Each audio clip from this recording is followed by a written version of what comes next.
This is the Night Wolf howling at you, and today it's time to float like a butterfly and sting like a bee. As a miracle has happened, and I found the Muhammad Ali action figure for the WW Superstars line actually at the store. Like, I was absolutely stunned when I saw this. I could not believe my luck. They also had, oddly enough, two canes, which I picked up one of those as well.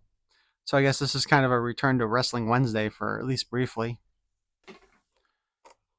I gotta say though, the artwork that they use on here is pretty boring, and the members of the crowd look ugh. It's very cartoony, which is kind of surprising considering that the faces are fairly realistic. May not be the right word, but you know what I mean. On the back of the box, they went super cheap with these ones because it's just a black and white box, saving them money on printing. I am the greatest. I'm gonna float like a butterfly and sting like a bee. George can't hit what his eyes can't see. With any luck, maybe I can actually find those quotes from him and use them in this video instead of my ugly ass voice. But part of this wave in Series 9 was Kane, Muhammad Ali, and the British Bulldog. I did not see the British Bulldog at all when I was there. It actually kind of makes me wonder if like the pack that they got had been mispacked and we ended up with two Canes instead of the British Bulldog. Or, I guess technically, usually these figures come in packs of 4, so maybe there's two Canes, and Muhammad Ali, and a British Bulldog. But I am not as familiar with wrestling as probably everybody else collecting these figures. So maybe the British Bulldog is more popular than the other two. Well, let's go ahead and open this sucker up.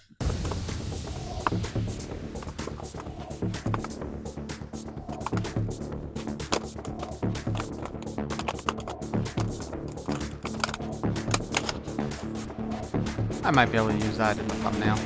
But God, that is still so boring.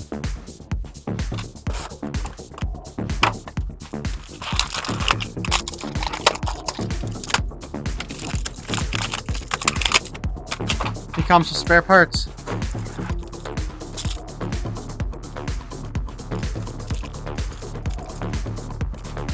He's got more hands than a spider. And look at that! We finally get a nose-picking hand in Origin style. Oh, we got two of them! So we got two pointing fingers. Two slapping hands. I think this is actually the first time we've gotten a right-handed slapping hand. I mean, maybe there's others in the Superstars line, but I don't think I've seen them in any other line. And a couple of fists. I think I would have traded the open hands for grabbing hands. Although, his boxing gloves, which were on him and popped off while I was trying to take him out, are actually grabbing hands. Which seems kind of weird considering they are boxing gloves, and this would make the most sense to have in a fist.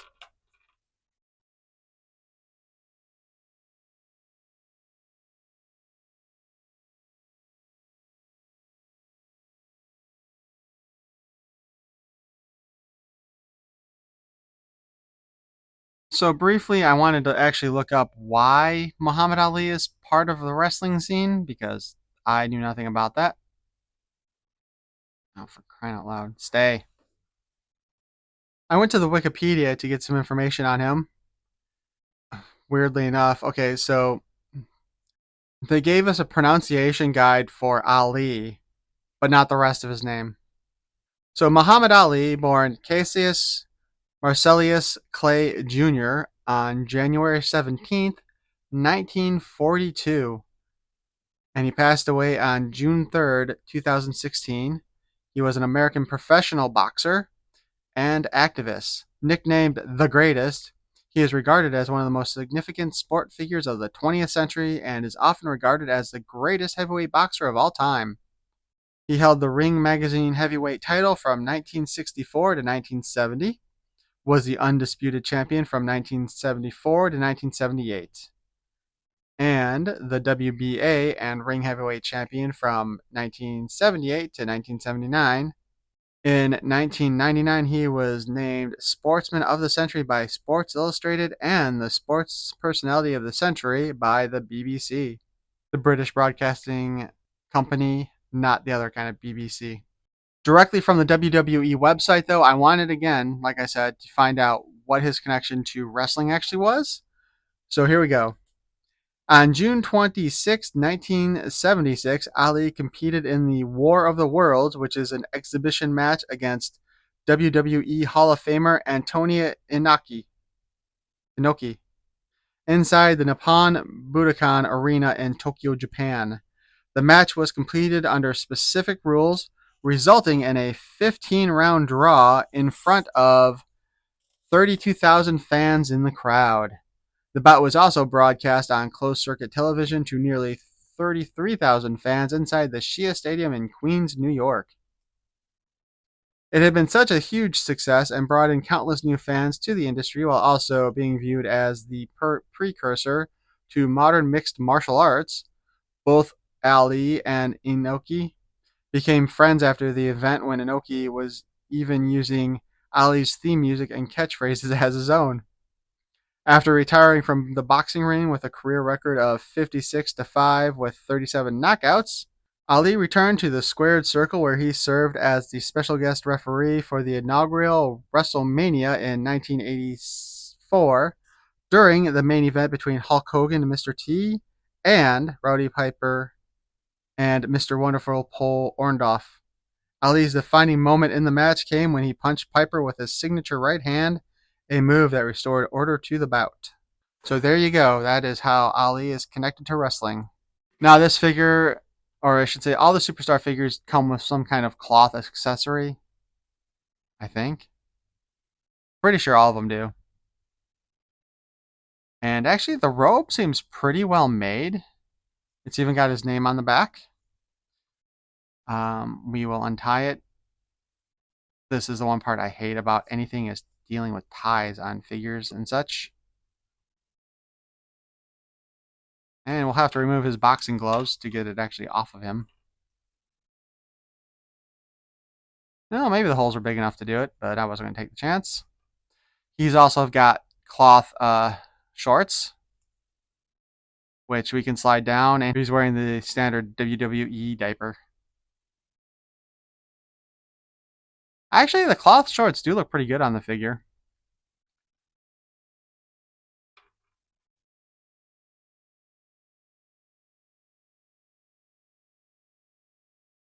The wristbands do pop off.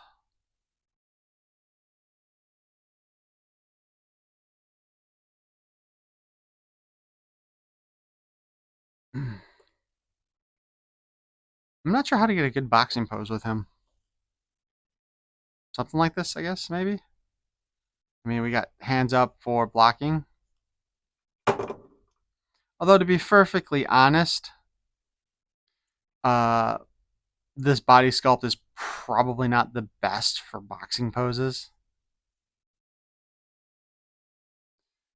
His head sculpt's got him doing one of those screaming heads, so I'm going to say this probably would go with when he goes, I am the greatest. Otherwise, it's not a bad head sculpt, though the truth of the matter is, I don't know enough about what Muhammad Ali looks like to claim whether it's a good head sculpt or not. Articulation-wise, we have the standard ball joint. You can look up and down. Can't look sideways down. Barely look sideways up. But other than that, it's standard articulation there. The arm has a hinge going up and down. We can spin it around and knock himself out.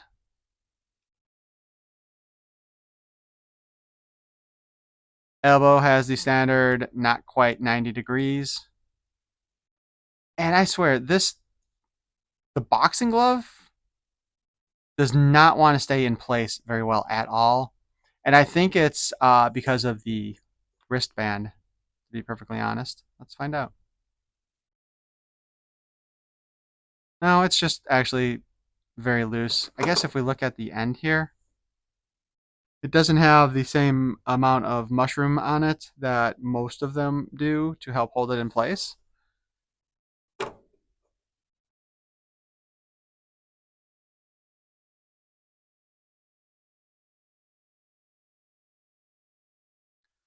Surprisingly, the boxing glove does in fact have the articulation though to do in and out and the spin.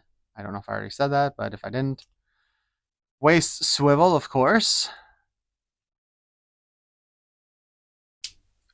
Oh, that sounded awful.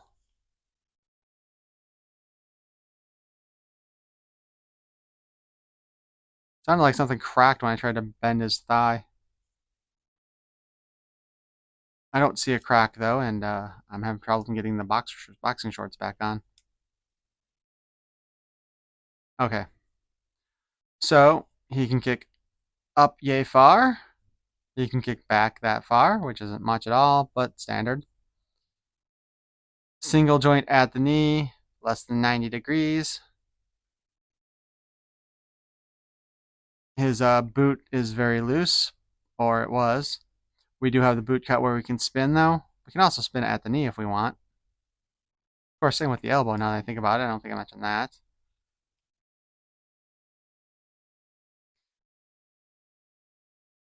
Hinge at the foot and a spin. And we are using the old Masters of the WWE Universe boots here with him. Nothing new there. Realistically, the head sculpt and the boxing gloves and some of those hands are new. Or newish. We can swap out.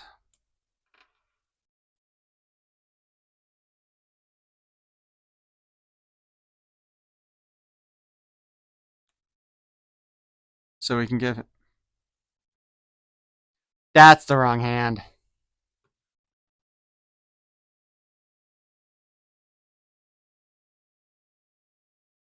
So we can punch and slap.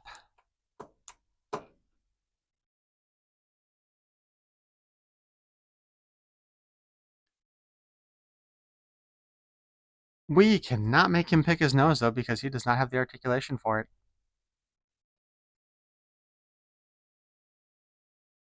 But he can point at you menacingly. I'm going to beat you in this ring.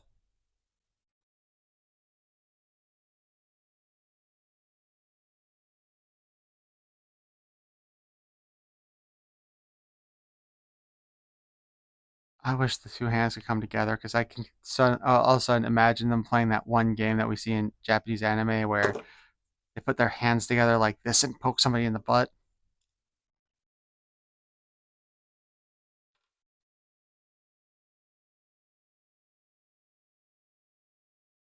So I think for display purposes, I will most likely keep him in his robe and his boxing gloves. Pretty much how he was packaged. I appreciate all the extra hands. At first, when I saw this, I was just thinking, I don't see any extra hands in this package. I thought he was supposed to have another set. Like, wow, how cheap could they get? And then, boom, we have like 6 other hands and new hands. And I don't know if any other WWE figure had those.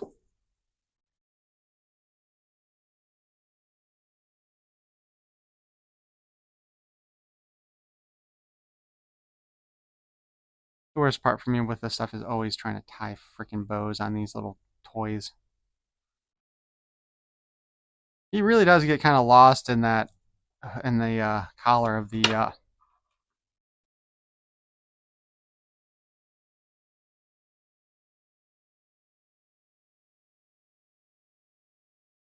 I am seriously happy I found him in the wild. I did not think I would, and I honestly don't care as much about the WWE Superstars collection like I did with the Masters of the WWE Universe.